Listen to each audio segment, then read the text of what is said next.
High বন্ধুরা, তোমরা দেশ বিদেশ যেখান থেকে আমার ভিডিও দেখছো সেগুলো সবার সুস্থতা কামনা করি। Happy new year. দেখো, আজকে আমি দেখাবো সম্পূর্ণ নিরামিষ বাঁধাকপি। আমরা সবাই করতে জানি, কিন্তু নতুনদের জন্য আমি রেসিপিটা দিলাম এবং আমি কিভাবে করি সেইটা তোমাদের সঙ্গে শেয়ার করলাম। দেখো, কড়াতে সর্ষের তেল দিলাম। এটা হচ্ছে সম্পূর্ণ নিরামিষের দিনে তোমরা করতে পারো। এই বাঁধাকপির তরকারি করে চাল দিয়ে কিন্তু পিঠে তৈরি করেও ভাজা পিঠে খাওয়া যায়, খুব অপূর্ব লাগে খেতে, একদম সিঙাড়ার মতো লাগে। যাই হোক, তোমরা এবার দেখতে পাচ্ছ যে আলুতে সামান্য নুন দিয়েছি। নুন দিয়ে তারপরে আমি আলুগুলো ভেজে তুলে নিলাম। তুলে নেওয়ার পরে দেখো, ওই সর্ষের তেলের মধ্যেই কিন্তু আমি জিরে ফোড়ন দিলাম। এবার জিরে ফোড়ন দেওয়ার পরে আদা বাটা, তারপরে দিয়ে পরিমাণ মতো দেবে তোমরা তোমাদের। আমার একটা গোটা মাঝারি সাইজের বাঁধাকপির জন্য আমি দিয়েছি বড় 1 চামচ আদা বাটা। তারপরে 1 চামচ হলুদ, ধনে, জিরে। তোমরা ইচ্ছে করলে নাও দিতে পারো, এই শুকনো লঙ্কার গুঁড়ো বা কাশ্মীরি লঙ্কার গুঁড়ো দিতেও পারো, নাও দিতে পারো। আমার অনুযায়ী আমি কিন্তু 2 চামচ জিরে দিয়েছি, জিরে গুঁড়ো, আর 1 চামচ ধনে গুঁড়ো দিয়েছি। আমার হলো এই মাপ মাঝারি কফির সাইজে।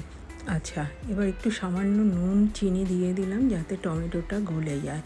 এবার মশলাটা খুব ভালো করে কষাতে হবে। আমরা সবাই জানি যে মশলা যত ভালো কষাবে তত ভালো খেতে টেস্ট হবে। তোমরা যদি মিষ্টি মিষ্টি স্বাদ খেতে ভালোবাসো তাহলে একটু মিষ্টি বেশি দেবে, আবার যদি বলে যে না, নুন মিষ্টির ব্যালেন্স করে খাবো, তাহলে সেই বুঝেই দেবে। সেটা নুন মিষ্টি, নুন ঝাল যার যার পছন্দ মতো। এই যে সরু সরু করে কেটে রাখা বাঁধাকপিটা, দেখো বাঁধাকপিটা কেটে রেখেছিলাম, যেটা ধুইয়ে। বাঁধাকপি কিন্তু সবসময়, আমি নতুনদের জন্যই বলছি, বাঁধাকপি কিন্তু সবসময় ধুয়ে কাটতে হয়, না হলে একটা জলীয় ভাব থাকে বাঁধাকপিতেই। হ্যাঁ, তো আমি এবার বাঁধাকপিটাকে সুন্দরভাবে নেড়ে চেড়ে, দেখো একটু 1 চামচ লবণ দিয়ে দিলাম। দেখো, আমি কিন্তু কোনো পরিমাণ কষানোর পরে কোনো পরিমাণ কিন্তু জল আমি দেব না। বাঁধাকপি দেওয়ার পরে এইভাবেই ভাপেই কিন্তু সেদ্ধ হয়ে যাবে, এর টেস্টই আলাদা হবে।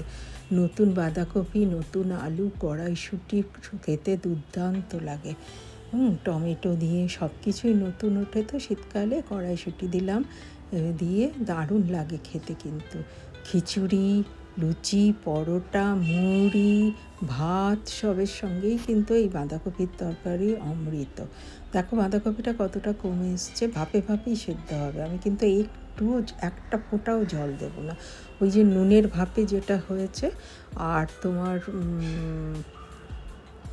একটু সময় আর ধৈর্যর দরকার এই বাঁধাকপি করার জন্য। সময় আর ধৈর্য হলে পরে দিয়েই হয়ে যাবে। আমি 3টে কাঁচা লঙ্কা দিলাম, একটু কাশ্মীরি লঙ্কার গুঁড়ো দিলাম। তোমরা তোমাদের পছন্দ মতো দিয়ে দিও। আমি হাফ চামচ ঝাল লঙ্কার গুঁড়োও দেবো। এটা ইচ্ছে অপশনাল, তোমরা দিতেও পারো, নাও দিতে পারো, সেটার ব্যাপারে কোনো কিছু নেই। কিন্তু ধৈর্য ধরে তোমাকে গ্যাস মিডিয়াম টু লোয়ে রেখে ধৈর্য ধরে তোমাকে করতে হবে। সবাই তেলে দেয়, আমি একটু অন্যরকম করি, কেন আমি নিজে জানি না। আমার খুব ভালো লাগে তেজপাতার গন্ধটা। তেলে দিলে সব সবজির সঙ্গে হয় ঠিকই, আমার মনে হয় তেজপাতার গন্ধটা এইরকমভাবে দিলে একটুখানি গন্ধটা, ফ্লেভারটা ভালো আসে তরকারিতে। এটা আমার ধারণা।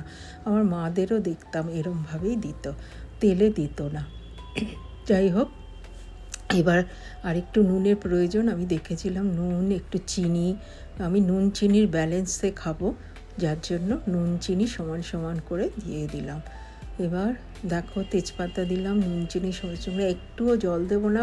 ভাপে কিন্তু পুরো সব সেদ্ধ হবে। বাঁধাকপি, কড়াইশুঁটি, আলু সব কিছু কিন্তু ভাপে সেদ্ধ হবে। তৃষার পাকশালাকে লাইক, কমেন্ট, সাবস্ক্রাইব, শেয়ার করতে ভুলো না বন্ধুরা। তোমাদের সহযোগিতা আমার একান্ত কাম্য। প্লিজ সাবস্ক্রাইব করো, বাঁধাকপিটা কিন্তু হয়ে গেছে। লাস্টে একটুখানি গরম মশলার গুঁড়ো দিতে পারো, ঘিও দিতে পারো। থ্যাঙ্কস ফর ওয়াচিং তৃষার পাকশালা। দেখো আমি কিন্তু একটুখানি গরম মশলার গুঁড়ো মানে এলাচ, লবঙ্গ, দালচিনি, যেটা গরম মশলা তো আমরা সাধারণভাবে বলি, সেটা দিয়ে দিলাম। তোমরা ইচ্ছে করলে এখানে ঘিও দিতে পারো, আমি কিন্তু ঘি দিইনি। সব নিরামিষের দিনে, শনিবার, বৃহস্পতিবার, যারা বাড়িতে নিরামিষ খাও, খাও, এটা চালের গুঁড়ি দিয়ে এই রকমভাবে বাঁধাকপি রান্না করে। চালের গুঁড়ি দিয়ে কিন্তু খুব সুন্দরভাবে জিনিসটা একটা ভাজা পিঠে হয়ে যায়, খুব খেতে ভালো লাগে। আমি কিন্তু ঘি দিলাম না, তোমরা ইচ্ছে করলে ঘিও দিতে পারো। থ্যাঙ্কস ফর ওয়াচিং তৃষার পাকশালা। হয়ে গেছে, রেডি টু সার্ভ।